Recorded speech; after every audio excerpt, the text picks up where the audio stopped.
So our conversation today is that most men are scared of calm love. We're going to dive into this conversation today. Really quickly, I'm going to read from some notes and I'm going to read a blog. So let me just read a quick sentence or two sentences that I prepared for this conversation. Because calm love doesn't trigger a man's familiar coping patterns. Let me repeat that. Calm love doesn't trigger a man or woman's familiar coping patterns. It removes the adrenaline he used or she used to mistaking for desire and the forces them to confront themselves. Without chaos to hide behind, he or she has to be present, accountable, emotionally available. And that's terrifying if they've never learned how to do this. Most men and women are scared of calm love. That's our conversation today. So I'm going to share a blog post I wrote on Facebook or my YouTube channel today. If you want to check it out, coincides with today's video. Let me read it, and then I'm going to give you 5 important bullet points from my own personal life to share this. So the title of the blog goes, "To fall in love, I had to settle, and people fear doing this." I didn't fall in love. I settled into it. And if that sentence makes your nervous system twitch, good, because that reaction says everything about how broken our collective understanding of love has become. Let me repeat that. How broken our collective understanding of love has become. For most of our lives, most of my life, love felt like intensity, urgency, chemistry that hijacked my nervous system and convinced me chaos meant connection. I mistook butterflies for compatibility and adrenaline for intimacy. I chased the feeling of being wanted instead of experience being known. This time feels different, and that difference is a lesson. I feel calm, not bored, not checked out, calm like my body finally trusts what my heart has been asking for all along. Let me repeat that. Calm feels like my body finally trusts what my heart has been asking for all along. Calm like I don't need to audition for love or prove my worth. I'll throw this one in there. I didn't have to climb to the highest room of the tallest tower. Calm felt like I'm allowed to be human and still be chosen.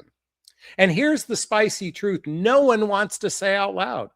Healthy love doesn't feel like fireworks at first. It feels like relief. Relief that I'm not guessing. Relief that consistency isn't conditional. Relief that emotional safety doesn't require self-abandonment. There's friendship here, real friendship, laughter that isn't distraction, conversations that don't perform intimacy, but actually create it. Time together that doesn't need romance to justify its value. I'm not chasing outcomes. I'm observing behavior. I'm not fantasizing the future. I'm paying attention to how it feels to exist in the present moment with another human being. That's the teaching. Love isn't something you fall into blindly. It's something you rise into consciously. If attraction pulls you forward, but peace pulls you deeper, pay attention. If your body relaxes instead of braces, pay attention. If you feel more like yourself instead of less, pay attention. Chemistry can be instant. Let me repeat that. Chemistry can be instant. Trust is earned. Safety is built. And the kind of love that lasts isn't loud. It's steady. The biggest lie we're sold is that love should knock us off our feet. Real love stands upright. It doesn't destabilize us. It grounds us. It doesn't consume us. It expands us. I didn't fall for someone who activated my wounds. I chose someone who respects my healing. And that's not settling. Let me repeat that. That's not settling. That's growing the hell up and finally choosing love I can actually grow with me. That's my blog post. Today's video is birthed from my relationship. Many of you followed me for a while. And if you're brand new, I just want to share with you, I went through a divorce almost 20 years ago. I began online dating. I thought online dating was simply you can punch up exactly what you want and someone would magically appear to fill the hole that was in my life. What I didn't realize in almost 20 years of actively dating, I was a novice to love. I was a novice at this game. When I say game, this thing called relationship. I had weak emotional maturity. I had poor relationship skills. I was like pretty much every man and woman out there that was in midlife. And I always say midlife is after baby making years and before retirement. By the way, this includes, I should say, most everybody is infantile, to some degree dysfunctional in the way they operate in relationships. We aren't taught emotional maturity. We aren't taught relationship skills. Most of us are rather clueless, and myself included. And I bought into the belief that chemistry equaled relationship success and that love should be something like a lightning bolt hitting you or Cupid hitting you. What I found for myself is my default attachment style is anxious. If you're not familiar with attachment style, highly recommend checking out the book Attached by Amir Levine and Rachel Heller. All the books I recommend are listed below. Why I'm recommending this book is that to understand the way we insecurely or in an unhealthy way attach to another human being. Being anxious, I was attracted to the avoidant attachment style. Typically, those people that are emotionally unavailable or emotionally stunted, they're not very verbally expressive. And the anxious person chases and chases and chases. I suspect this is because my mother and father were emotionally unavailable. In fact, if you grew up in the 60s like I did, and I'm a tail end baby boomer, most of you are either baby boomers or Gen Xers. We were raised in quite a bit of different emotional maturity than some children are raised with today. And I found myself chasing love. Have you ever felt that way? You were chasing love? By the way, I'm going to share with you 5 critical points that I had to learn for myself.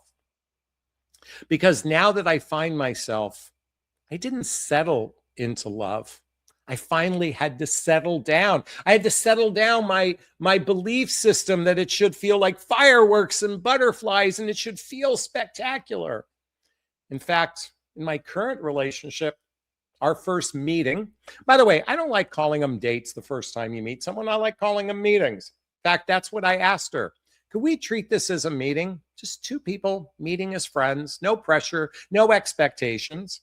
And she agreed to it. That's why we had a coffee date. Now, mind you, it was at a beautiful restaurant at a hotel overlooking the marina in Los Angeles. It was coffee. It was fun. It was no pressure. We ended up having a 5-hour conversation, but for some reason, we didn't have the spark. We didn't have the chemistry. We didn't have that pull to one another. And yet we had this 5-hour conversation. She felt like I was talking to my best friend. It felt calm. It felt easy. And she didn't have chemistry for me. Now, what I realized is we did have something. We had intellectual chemistry. We had emotional chemistry. We had spiritual chemistry. We had a different form of chemistry, but not that attraction pulling to one another. And so we connected a few days later on the phone. We're like, what happened? We check all these boxes. We have the similar personalities. We have similar interests. It was amazing how if you check the box, check the box, check the box, and yet there was no magic. And what we realized was, hey, we're going to make a stand for the magic. We are going to make a stand for the magic because we want what we have together and something more. And we talked on the phone for 5 hours that second time. A couple hours here, a couple hours there. The next morning, I called her up. Couple hour conversation in the morning, couple hour conversation in the evening. The following day, couple hour conversation in the morning, couple hours in the evening. I think in the course of 10 days, we amassed over 50 hours of sharing with each other. And we're like, oh my gosh, we're like each other, becoming really good friends. We built familiarity. We shared from that place of there's no consequence. I can share truthfully with this person. And I woke up 10 days later going, I really, really, really like this person. And she said the same thing to me. And so when we met up again for a drink, it was like all of a sudden a kiss happened and the sparks flew. Why did the sparks fly? Because we didn't operate from traditional chemistry. We didn't operate from this place of neediness. We didn't operate from this fantasy most of us have bought into. So the first fantasy most people buy into, like I did, I used to think chemistry was love. But it was really my nervous system chasing familiarity, chasing that pattern of needing someone to love me so I could feel good about myself. I needed someone to give me attention to feel good about myself. I need someone to validate me so I could feel good about myself. Intensity isn't intimacy. Attraction without safety just reactivates old wounds, and we call it romance. Let me repeat that. Attraction without safety just activates old wounds, and we call this romance. We've been so indoctrinated into believing that romance equals romance is the entry point into relationship instead of the reward for building trust with one another. I used to think chemistry was love. Number two, and let me share with you, this love doesn't spike my adrenaline. It steadies my body. This person I'm in love with, my beloved, my sweetheart, whom I'll bring on video shortly enough, so bear with me. I'm not anxious. I'm not hypervigilant.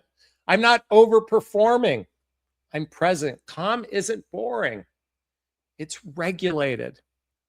And many of us are scared to death of this because we're so indoctrinated in this belief that it must be intense. How many people are going on a first date tonight thinking if there isn't some spark, if there isn't some intensity, that this isn't the right person, and yet the right person should just feel calm? Now, I'm here to say, if you're repulsed by someone, no need to go out on a date with them or a second date with them. But at the same time, if you're feeling neutral, maybe that's a good thing. Bump, bump, bump, bump, bump. Maybe if you're feeling neutral, that's a good thing. That's what we said to one another after our first phone call, after our date. We said, I'm feeling neutral. She said, I'm feeling neutral. We didn't realize that was a good thing. This love doesn't spike my adrenaline. And yet today, I got to tell you something. I'm deeply, passionately in love with this person. I want to build a life with this person. I'm ready to take care of this person if we get there, if we have to get there. During a retreat we went to this weekend, she and I both said, if something happened to us and we're in a wheelchair, we're going to be there for each other. And we only have 8 months in. See, to me, love is wiping the vomit off of someone when they're going through chemotherapy. Love is driving them to the colonoscopy appointment, and love is having to maybe even wipe their ass at some point in time. You see, for those of us in midlife, the days in front of us are shorter than the days behind us. The reality is our physical body is going to shift at some point. And having a life partner to be there with you and to give to one another, to be of service to one another, to be devoted to one another, that scares so many people. It's why our dating dynamic today is so dysfunctional, because right now we operate from the pure pleasure of companionship, connection, and physical intimacy without the underlying commitment of being all in. Today, casual dating outnumbers serious relationship. Do you realize with friends with benefits, hookups, and situationships and casual relationships outnumbers serious relationships? Please forgive me for yelling. I'm so passionate about this because I want to shift the consciousness. You know, it's said that women are the gatekeepers of sex and men are the gatekeepers of commitment. Well, I'm here to say for the ladies watching this, you are in charge of your relationship destiny. Don't give that to man. But Jonathan, I'm supposed to sit in my feminine energy and let men lead because men are such good leaders of relationship. They are supposed to know what they do. They're so good at it. By the way, do you realize most men in midlife are just winging it? Winging it? Look, I'm your big brother. If I could be there on a first date for you ladies, I'd have a shotgun at hand, pointed at the guy's face and say, what are your intentions with my little sister? Because if you treat her poorly, I'm going to shoot you in the ass. There's no consequences for bad behavior today. There's no consequences for the unconsciousness. And I'm guilty of this. Number 3, fireworks makes great movies, but terrible foundations. Coming back to the chemistry, the intensity, the fireworks, the butterflies. Real love doesn't knock you off your feet. It helps you stand upright and stay grounded. It helps you stand upright and stay grounded. That's real love, not fireworks, not butterflies. In fact, butterflies is a sign this might be the wrong one. If you're feeling anxiety, that means your nervous system is reacting to something different. Listen, most men, they're operating kind of clueless. Most men are good guys, though. That's why, ladies, I just want you to know, they are trainable if you learn how. But Jonathan, I don't want to train someone. Look at training is simply expressing your needs and seeing if they want to meet your needs. That's it. Expressing your standards, expressing your boundaries, expressing your needs. Now, many of you do a poor job of expressing your needs. This is why I highly recommend reading the book, Nonviolent Communication by Marshall Rosenberg. This should have been retitled Compassionate Communication, because it assists you with the language to connect with someone when you identify your feelings and express in a way that can be seen, heard, and understood. But many of you struggle even identifying feelings. By the way, relationships are not for the faint of heart. It almost requires ninja level skills. And it starts by understanding that calm love is oftentimes the best love. Number 4, I stopped fantasizing about the future and started paying attention to behavior. Consistency, emotional availability, follow through. That's where trust is built, not the words or chemistry. Listen, I am grateful for every relationship I've ever had, whether it's my ex-wife now, my 2 significant relationships before meeting my beloved now. And I can't guarantee a future with this relationship, but I'm all in, folks, because she's consistent. She's emotionally expressive. She's available. She follows through. She built trust by being consistent with me. I didn't need to fantasize about the future. I just started to pay attention to the behavior right in front of me. That didn't scare me, but the calm part didn't feel familiar. It didn't feel like what it was supposed to be, and I didn't recognize it. And it took about 30 days to really lean into this, from the moment of our first meeting to about a month later. And by the way, in that period of time, 60, 70, 80 hours of telephone conversations. In about a month's period of time, we had, oh my God, probably 20 or 30 hours of face-to-face time with one another. We spent a weekend together doing shared activities, hobbies, mutual interests. Thankfully, she has a passion for human behavior the way I do. And number 5, the real flex isn't about being chosen. It's choosing someone who respects your healing. It's choosing someone who respects your healing. I didn't fall for someone who activated my wounds. I chose someone who honors my growth. Emotional maturity was one of my highest needs and values. Someone who was into intellectual growth, into emotional growth, and certainly spiritual growth. And choosing someone who respects my healing. In fact, she looks at me. One of the things she said to me this past weekend was, I appreciate your capacity, Jonathan, to not only be self-aware, but to actually, when you catch yourself in a faux pas, in a mistake, in an emotional brain fart, you actually take personal responsibility for it. And I do my best to work on it. And she does the same. We're constantly saying, how can I improve? How can I be better? How can I grow? I learned this lesson the hard way, but you know what? I'm grateful for the 20-year experience that got me to where I'm at. And many of you find yourself in the same space. So if you do find yourself in the same space and you need some support with that, hey, there's a link below. Schedule a discovery call with me to see if working with a coach is right for you. Follow my group called Midlife Love Mastery. Get all the books I recommend, because it's time that we all emotionally grow up to a more intentional, grounded, harmonic way to connect with other people from our heart, not from our ego, not from our fantasy, and certainly not from our wounds. Is this sinking in? Is this resonating with you? Please let me know. If it is, post a comment below.